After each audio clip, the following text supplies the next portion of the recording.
அனைவருக்கும் வணக்கம். இன்றைய ஆன்மீக தகவலாக நம்ம பார்க்க போகிறது ஐப்பசி மாதத்தின் பௌர்ணமி. என்ன ஐப்பசி மாதத்தின் பௌர்ணமியில் என்ன சிறப்புகள் இருக்கு?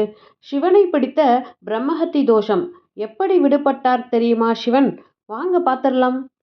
அப்படி அனைவருக்கும் அடிப்படை தேவையான அன்னம் வடிவில் சிவபெருமான் இருக்கின்றார். அவருக்கு அன்னாபிஷேகம் செய்வது ஏன், அதன் சிறப்புகள் என்ன என்பதை பற்றி இந்த பதிவில் நம்ம விரிவாக பார்த்துடலாம் வாங்க. உலகத்தில் உள்ள அனைத்து உயிரினங்களுக்கும் அடிப்படை தேவை உணவு. அதனால்தான் அன்னம் பரபிரம்மம் அப்படின்னு சொல்கிறோம். உணவு அப்படிங்கிறது வெறும் உடலை வளர்ப்பதற்காக மட்டுமில்லாமல் நாம் உண்ணும் உணவை பொறுத்து தான் நம் குணமும் இருக்கும். தமிழில் இது ஒரு இறை தத்துவமே இருக்குங்க. கல்லில் இருக்கிற தேரை முதல் கருவில் உள்ள சிசு வரைக்கும் உணவளிப்பவர் ஈசன் அப்படிங்கிற ஒரு அற்புத வாக்கியம் இருக்கு. எங்கும் நிறைந்திருப்பவர் சர்வேஸ்வரர்.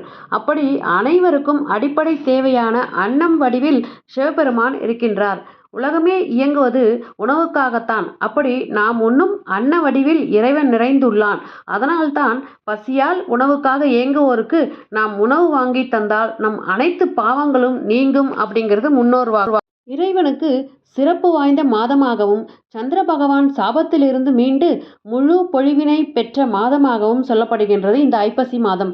நம் ராசியில் இடம்பெற்றுள்ள நட்சத்திரங்களான அஸ்வினி முதல் ரேவதி வரையிலான 27 நட்சத்திரங்களின் கணவர் சந்திர பகவான். இவருக்கு ரோகிணியின் மீது மட்டும் தனி பிரியம் அதிகமாக இருந்தது. இதை பொறுத்து கொள்ள முடியாத மற்ற நட்சத்திரங்களின் பெற்றோர்கள் சந்திரனுக்கு சாபம் அளித்தனர். மனைவியர் மீது சரியான அன்பு காட்டாத உன் பொலிவு குறையட்டும் அப்படின்னு சாபம் கொடுத்துடுறாங்க. அந்த சாபத்தால் பொலிவு குறைந்து வருந்திய சந்திரன் திங்களூரில் உள்ள கைலாசநாதரை வேண்டி தவம் இருந்தார். அமாவாசைக்கு 3 நாட்களுக்கு முன்பு பிறை வடிவில் இருந்த சந்திரன் முன் தோன்றிய ஈசன் சாபத்தில் இருந்து சந்திரனை மீள வைத்தார். முழு பொழிவை கொடுத்தார். அப்படி தனது முழு பொழிவினை பெற்ற பௌர்ணமி தினம்தான் ஐப்பசி மாதத்தில் வரும் பௌர்ணமி. மற்ற பௌர்ணமி தினத்தை விட இந்த ஐப்பசி மாத பௌர்ணமி மிக அழகானதாக இருக்கும். இந்த நாளில் சந்திரன் பூமிக்கு மிக அருகில் வந்து பிரகாசமாக தெரிவார். அந்த பிறை வடிவத்தில் இருந்த சந்திரனை தனது ஜடாமுடியில் சூடிக்கொண்டார் சிவன். அந்த பிறையில் வீற்றிருக்கும் சந்திரனுக்கு உகந்த உணவு அரிசி. அதனால் சந்திரனுக்குரிய தினத்தில் ஈசனுக்கு அன்னாபிஷேகம் செய்வதால் மிகுந்த விசேஷ பலன்கள் பெறலாம். பிரம்மனின் கர்வத்தை அடக்க பிரம்மாவின் 4 தலைகளில் ஒரு தலையை சிவபெருமான் கொய்து விடுகின்றார்.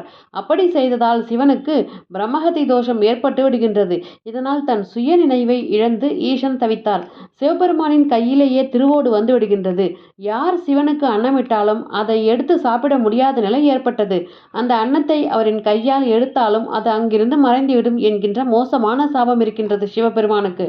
தன் தோஷத்திலிருந்து விடுபட காசியில் அன்னபூர்ணியிடம் வேண்டியதாகவும் அவர் அளித்த அன்னத்தால் இறைவன் தன் சாபத்திலிருந்து விடுபட்டார். அப்படி அன்னபூரணி சிவனுக்கு அன்னமிட்ட தினம்தான் இந்த ஐப்பசி மாத பௌர்ணமி தினம். இந்த அபிஷேக தினத்துல 16 வகையான பொருட்களால் சிவலிங்கத்திற்கு அபிஷேகம் செய்யப்படுகின்றது.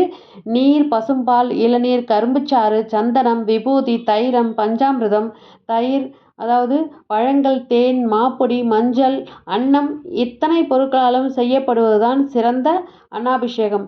இதனை நாம் முறைப்படி செய்து வந்தால் நம் கடைசி காலம் வரை குறைவு இல்லாத அன்னம் நமக்கு கிட்டும் என்பதும் ஐதீகமாக சொல்லப்பட்டு வந்துள்ளது. அன்னாபிஷேகம் செய்வதன் மூலம் குறைவில்லாத உணவு கிடைப்பதோடு சிக்கல் இல்லாத உத்தியோகம், தன் திறமையை காட்டும் வகையிலும் நல்ல வருவாய் பெறும் வகையில் உத்தியோகம் அமையும்.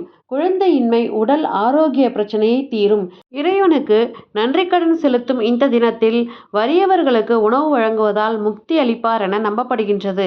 அன்னமிடுவதால் உங்கள் தரித்திரம் நீங்கும், வீட்டில் செல்வம் பெருகும், அதோடு அன்னதோஷம் இருந்தால் நீங்கும். இந்த நாளில் குறிப்பாக தயிர் சாதம் செய்து சாப்பிடுதலும், தயிர் சாதம் அன்னதானம் செய்வதாலும் அனைத்து வகை தோஷங்களும் நீங்கும். இது போன்ற ஆன்மீக தகவல்களை பெற நம்ம சேனல் உடனே சப்ஸ்கிரைப் பண்ணி சப்போர்ட் பண்ணுங்க. நன்றி, வணக்கம்.